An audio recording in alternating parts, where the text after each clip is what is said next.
नमस्कार, हमारे नए वीडियो में आपका स्वागत है। तो गुरुजी, भूत प्रेत पिशाच देखने के लिए कौन सी साधना करनी पड़ती है?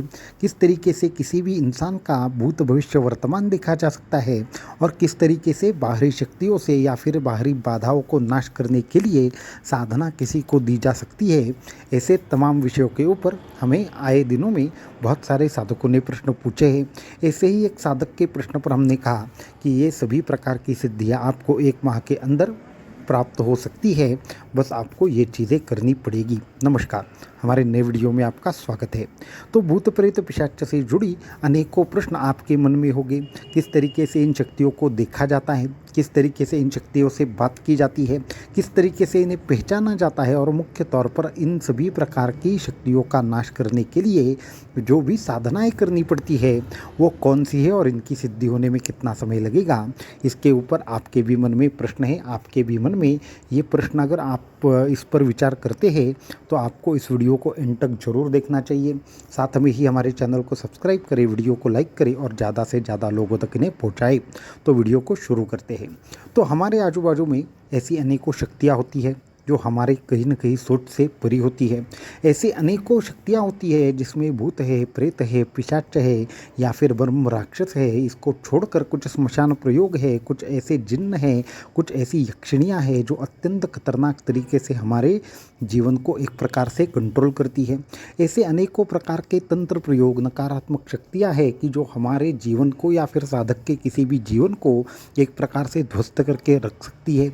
ऐसे अनेकों प्रकार की बुरी शक्तियाँ हैं जिसका उपयोग करके मारण, मोहन, उच्चाटन, वशीकरण, स्तंभन आदि प्रयोग करके विविध प्रकार से कहीं न कहीं पे साधकों को एक ऐसे लेवल पर लिया जाता है जहाँ से उनकी जीने की उम्मीद तक नष्ट होती है।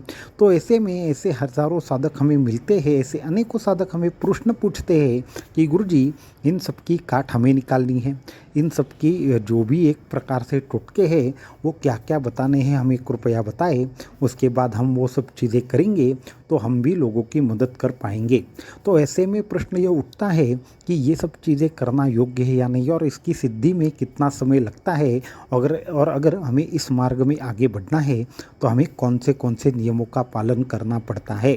तो हम सभी को कहना चाहेंगे कि ये एकदम आसान सी चीज़ें हैं, केवल 1 माह के अंदर ये सब चीज़ें आपको आ सकती है। परंतु उससे पहले महत्वपूर्ण चीज़ यह है कि क्या आप उन सभी चीज़ों के बारे में समझने के लिए तैयार है? क्या आपको पता है कि किस तरीके से इसकी साधना की जाती है? क्या आपको पता है कि किस तरीके से इन सभी चीज़ों की सिद्धि के लिए करना क्या क्या पड़ता है? और अगर ये जो आप चीज़ें कर रहे हैं इसमें थोड़ी सी भी गलती हो गई तो उसका अंजाम जो भी होगा, क्या आप भुगतने के लिए तैयार हैं?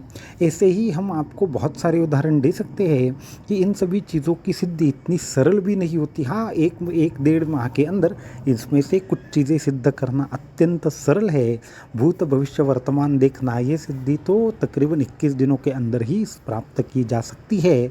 परंतु इसमें एक महत्वपूर्ण चीज़ यह है कि जो आपको सोचनी पड़ेगी कि भूत प्रेत पिशाचों से संपर्क करना तो आसान है, परंतु उनसे खुद का संरक्षण आप कैसे करेंगे? जब आपके परिवार के ऊपर बात आएगी तब आप क्या करेंगे? जब आप ऐसी चीज़ों से उलझेंगे और उसके बाद अगर आपने गलती से उस शक्ति को एक प्रकार से गलती से भी जागृत कर दिया जो एक प्रकार से सुप्त अवस्था में है, तो आप क्या करेंगे? ये सबसे पहले हमें उत्तर दीजिए। इसको छोड़कर दूसरों के भूत भविष्य वर्तमान देखकर आपके अंदर जो रोग की निर्मित होती है, दूसरों के भूत भविष्य देखकर आपके अंदर एक प्रकार से जो भी निगेटिव शक्तियाँ आपकी तरफ आकर्षित होती है उनसे बचाव कैसे करना है, उसके लिए आप क्या करेंगे, ये भी महत्वपूर्ण चीज़ है।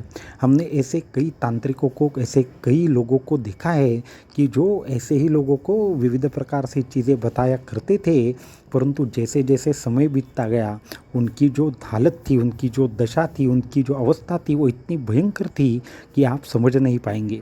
हमने बड़ी बड़ी यक्षिणियाँ बड़े बड़े जिन्न, बड़े बड़े वीर सिद्ध किए हुए लोग देखे हैं कि जिनको एक लेवल के बाद ये सब चीज़ें कंट्रोल नहीं होती और वो एक प्रकार से दुरावस्था में चले जाते हैं, फिर भी लोग इसके पीछे लगे ही रहते हैं क्योंकि उनको लगता है कि भूत प्रेत पिशाच वगैरह रहेगा तो वो हमें क्या करेगा, तो ये शक्तियाँ क्या कर सकती है, इसके बारे में बहुत से लोगों को पता नहीं रहता।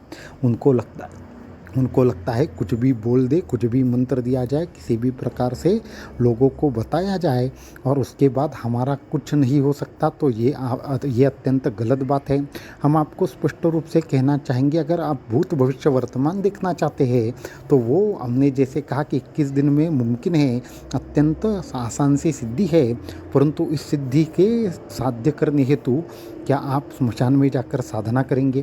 क्या आप एक प्रकार से ऐसा जीवन यापन कर सकते हैं कि आपको आजीवन इस तरीके से रहना होगा कि आप किसी से भी एक भी झूठी बात नहीं कर सकते? अगर ऐसी बातों के लिए आप तैयार हैं तो आपको ये सिद्धि 21 दिन में प्राप्त होगी।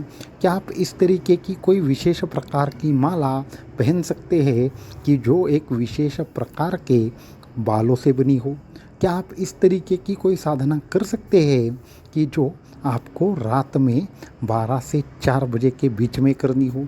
क्या आप ऐसी चीज़ें कर सकते हैं कि आप विशेष प्रकार के एक प्रेत की राख लाकर उससे साधना करें? ये सब चीज़ें साधक नहीं कर पाएंगे, तो उसकी वजह से हम कहते हैं कि ऐसी चीज़ों के पीछे कभी भी मत भागिए कि जो अंत में आपको कहीं ना कहीं पे दुखों में, आपके कष्टों को लेकर जाए।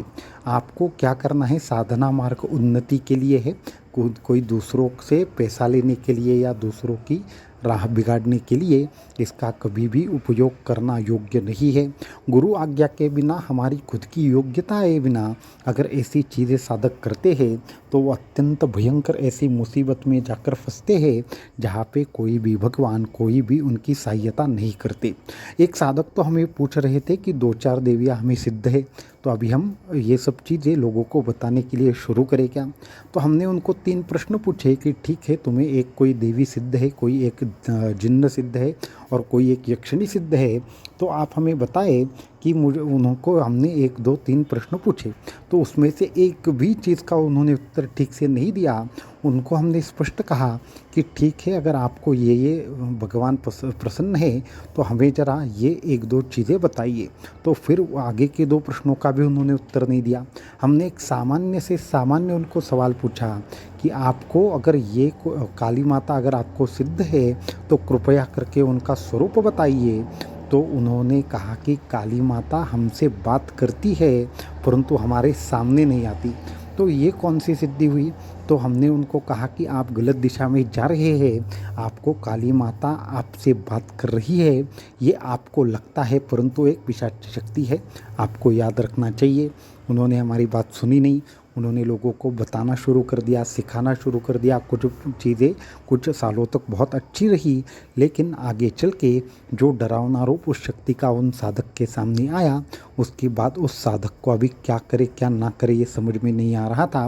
वापस से हमारे गुरुदेव के पास जब वो आए तो गुरुदेव ने कैसे करके उनको बाहर निकाला, फिर भी उनको वो एक प्रकार से मनोरुग्ण हो चुके थे और उनको मानसिक बहुत सारी ऐसी बीमारियां थी कि उनको पागलपन के झटके वगैरह आते और वो अंत तक ठीक नहीं हुए। उनके जीवन के जो 6 महीने होते लास्ट के अत्यंत भयंकर तरीके से गुजरे, ये भी आपको याद रखना चाहिए। इसलिए ऐसी चीज़ों के पीछे जाना या ना जाना ये साधक के ऊपर निर्भर करता है, परंतु आप किस शक्तियों से उलझ रहे हैं, आप कौन सी शक्तियों से बात कर रहे हैं, आप क्या कर रहे हैं और इन सब चीज़ों का परिणाम क्या हो सकता है, ये आपको भली भांति समझना चाहिए। इससे अच्छा है सबसे पहले आप अपने साधना मार्ग में आगे बढ़े, अपने आप को एक प्रकार से दृढ़ बनाएं, अपने आप को एक प्रकार से शक्तिशाली बनाएं और उसके बाद इन सब चीज़ों के पीछे जाए। नहीं तो आप कभी न कभी किसी न किसी प्रकार से अगर अटकेंगे तो आपको इससे बाहर निकालना मुमकिन नहीं होगा। तो आज के इस वीडियो में इतना ही। हम सभी साधकों को यही कहना चाहेंगे, साधना मार्ग पर बने रहे और योग्य दिशा में जाए। अयोग्य प्रलोभनों के पीछे कभी भी साधकों ने नहीं भागना चाहिए। अवधूत चिंतन श्री गुरुदेव दत्त।